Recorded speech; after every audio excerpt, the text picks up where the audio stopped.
Sekarang cara memberikan ukuran atau dimensi pada fitur yang memiliki bentuk rounded end atau di ujung-ujungnya itu berupa setengah lingkaran atau lingkaran.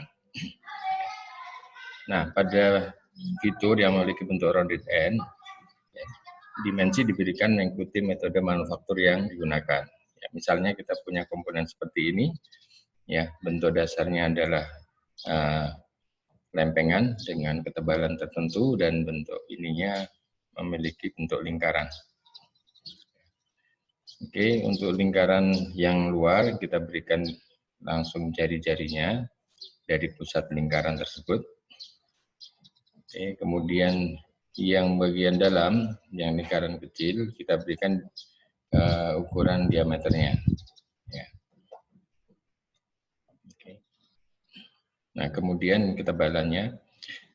Nah, kalau kita perhatikan untuk proses pembuatannya atau metode manufakturnya, dua lubang berbentuk lingkaran yang ada di kanan dan kiri itu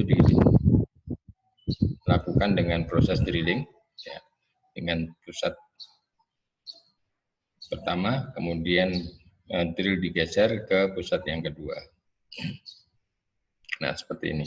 Sehingga kita ketahui berapa jarak antar pusat drilling, ya, atau pusat pengeboran. Nah, ini yang diberikan atau dijadikan dasar sebagai pemberian ukurannya. Sehingga pada komponen ini yang diberikan ukuran adalah jarak antar pusat pengeboran, bukan panjang keseluruhan dari komponen. Ya. Bentuk rounded end yang lain, misalnya, ya ini juga diberikan dengan menggunakan metode manufaktur yang digunakan. Ya, misalnya lubangnya tidak terpisah seperti ini, tetapi memanjang, tetapi diakhiri dengan bentuk setengah lingkaran. Di ujung-ujungnya bentuknya setengah lingkaran. Nah, sama kita berikan ukuran untuk lingkaran luarnya dengan jari-jari R12. Kemudian yang bagian dalam kita berikan jarak diameternya. Ya. Tapi karena kita berikan pada bukan pada lingkarannya, maka kita berikan jaraknya saja 12.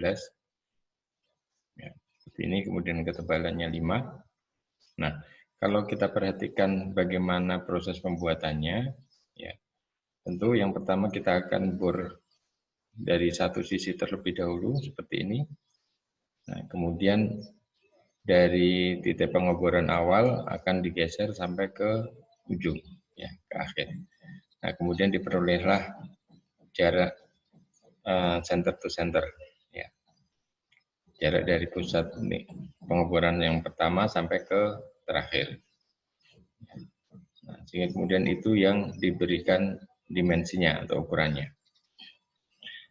Bentuk rondetan yang lain diberikan juga mengikuti manufaktur yang digunakan. Ini tadi, ya, pada bagian tertentu yang memiliki bentuk rounded end, kita bisa berikan dimensi tersendiri menggunakan metode yang digunakan tadi. Oke. Nah, adapun fitur lain yang membedakan dengan fitur sebelumnya, yaitu ada bentuk kotak yang lebih di luar, itu bisa kita gunakan untuk memberikan jarak mulai dari titik pengeboran.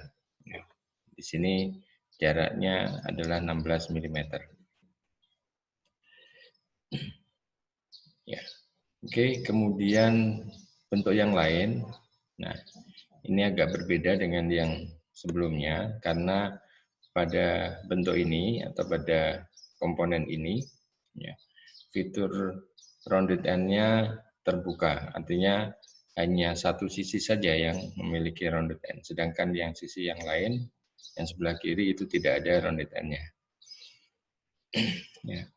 Nah, oke, untuk bagian luar kita berikan diameternya, ukurannya jari-jari 12, ya.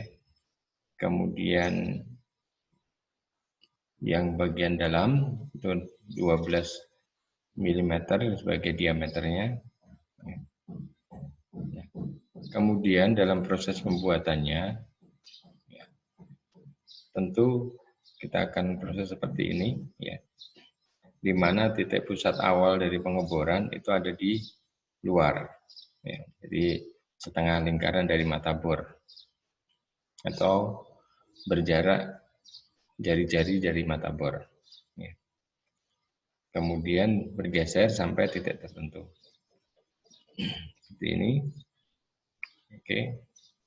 Nah, ini adalah tool cutting distance-nya atau jarak pergerakan tools ya, untuk melakukan pemotongan. Nah, jarak pemotongan pada tools inilah yang digunakan sebagai ukuran. Oke, seperti ini. Jadi yang digunakan bukan dari ujung objek sampai ke titik pusat lingkaran yang dalam, ya, atau lingkaran kecil, melainkan sampai ke ujung lingkaran kecil. Karena itu adalah jarak pergerakan dari tools. Oke. Kemudian bentuk rondetan yang lain, ya, untuk komponen-komponen tertentu yang menggunakan standar, ya, artinya komponen itu memang sudah dibuat di beberapa tempat dan sudah menggunakan standar tertentu dan sifatnya hanya dirakit, ya, maka kita cukup menggunakan ukuran standar dari komponen yang digunakan. Oke. Meskipun bisa juga kalau kita menggunakan metode manufaktur. Misalkan contoh seperti ini ada pasak ya, atau pengunci, biasanya dipasang pada sebuah poros agar poros tidak bergeser, ya seperti yang berwarna hijau. Nah, ini adalah part kunci atau part standar yang digunakan. Ya. Oke, nah ini peletakannya seperti itu. Oke, kita cukup memberikan ukuran panjang partnya. Ya, kalau memang komponen yang digunakan itu adalah komponen standar. Oke, kemudian dimensi bisa mengikuti standar komponen yang lain, ya seperti tadi. Nah, untuk tempat pasaknya, ya, kita gunakan cara menggunakan metode manufaktur yang tadi sudah dibahas pada bagian kedua. Karena proses pembuatannya seperti itu. Oke, jadi yang digunakan adalah jarak dari titik pusat pengeboran awal sampai titik pusat pengeboran di akhir. Mungkin begitu ya untuk memberikan dimensi pada fitur-fitur yang memiliki bentuk akhir berupa lingkaran atau bentuk rounded end.